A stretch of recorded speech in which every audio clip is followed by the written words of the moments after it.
Coach Sheldon Harrison. There never been no comparison. You're live on the show. Sit back and have a listen. All right, LDBC. This is your boy, the Coach. You're live on the Coach's Show, the Coach's Show Live. All right, guys. So it's been done. Deontay Wilder fires longtime trainer Mark Breland.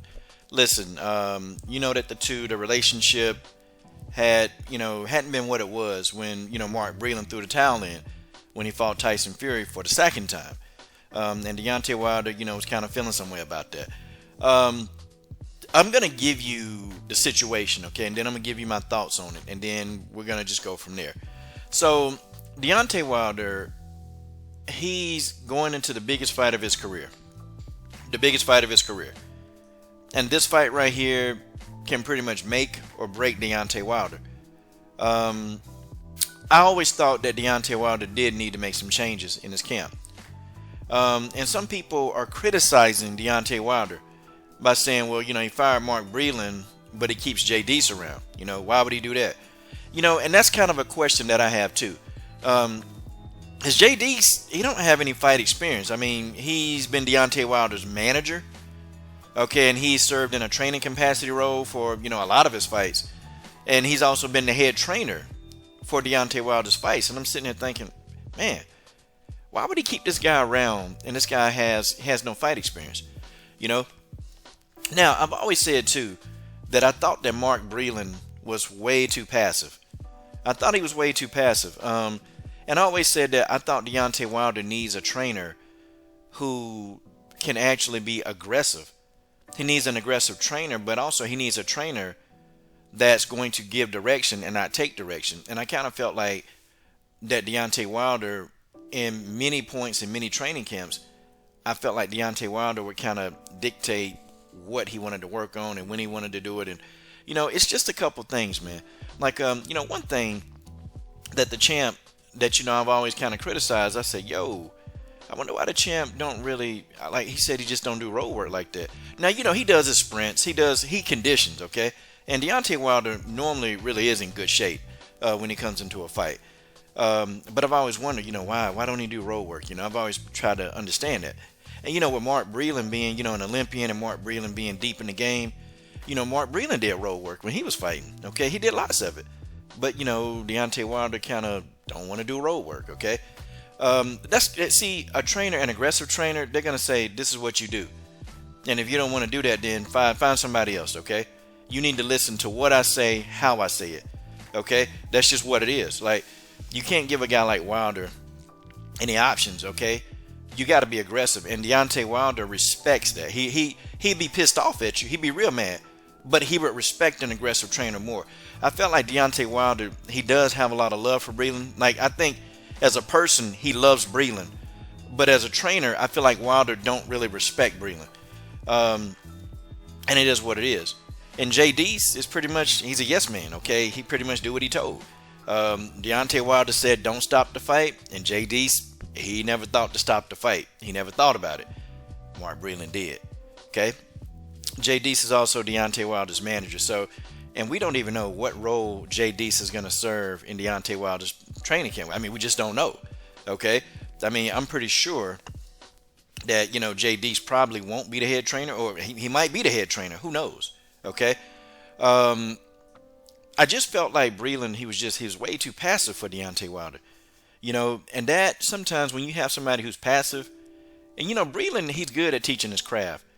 But somebody who's passive, they're not going to exert themselves. They're not going to, they're not going to enforce what they want on people. They just won't do it.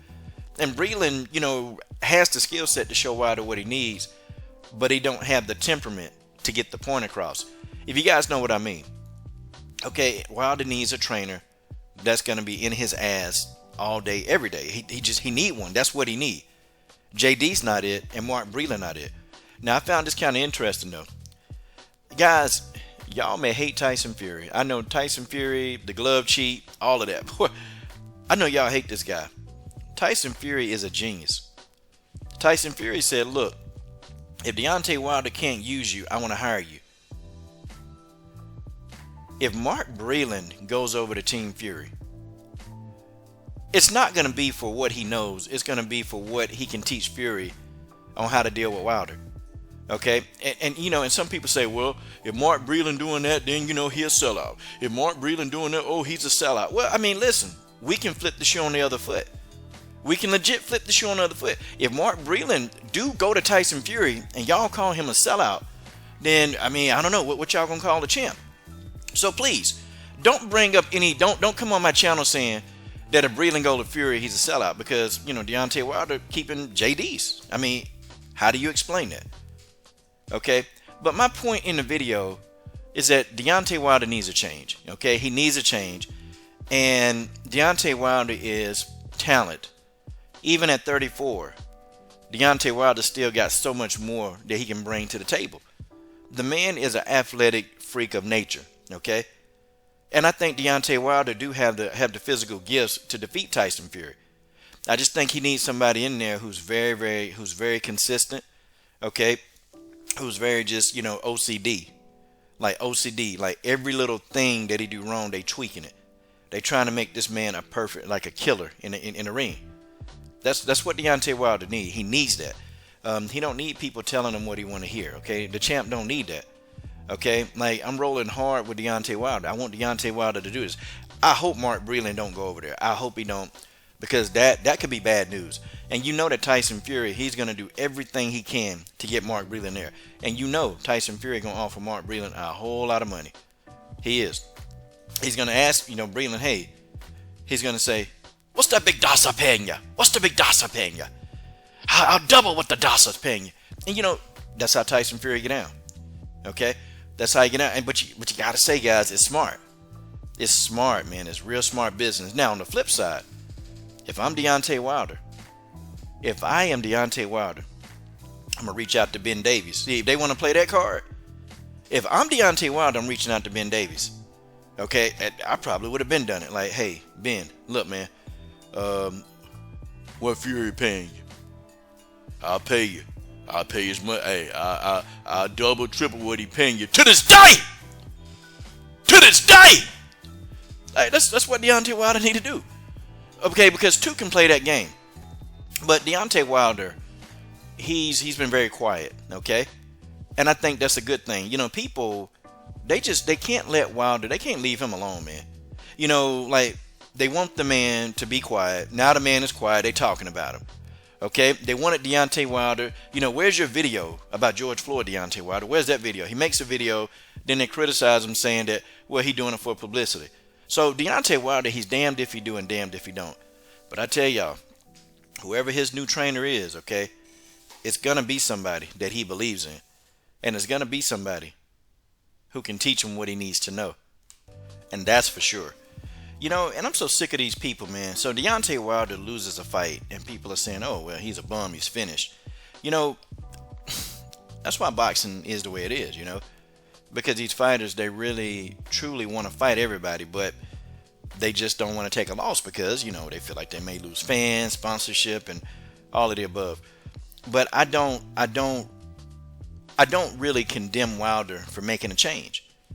Okay? I mean, you know, sometimes you just got to make a change. Sometimes you got to do what you need to do in order to win. You got to do something. Okay? And he felt, in his mind, he felt that Mark Breland was the guy that's the weak link. Okay? Now, this is the champ's business. Okay? I don't even like when people try to come on here and try to tell this millionaire. Okay? Deontay Wilder has been through hell and back. He done been through hell and back trying to get the medical care for his daughter. Okay? He done been through hell and back, you know, trying to be a success. This man grew up, you know, he just grew up. He grew up with a dad in the house, but he didn't grow up with a silver spoon. You know, he didn't grow up with a silver spoon. Deontay Wilder has had, I mean, he has been through hell and back. And so this man has somehow become a multi-millionaire many times over. So it's his business. Whatever business that Deontay Wilder want to conduct and how he do his business don't matter. Okay? You guys want to see the fight or not? You guys want to see the fight or not? Okay? I tell you what, fight 3 is going to be interesting.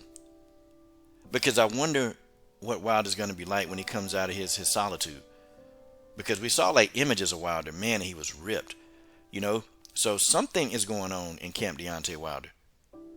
Who do you guys think that he's going to select as his trainer? Let me know in the comment section. I'm done.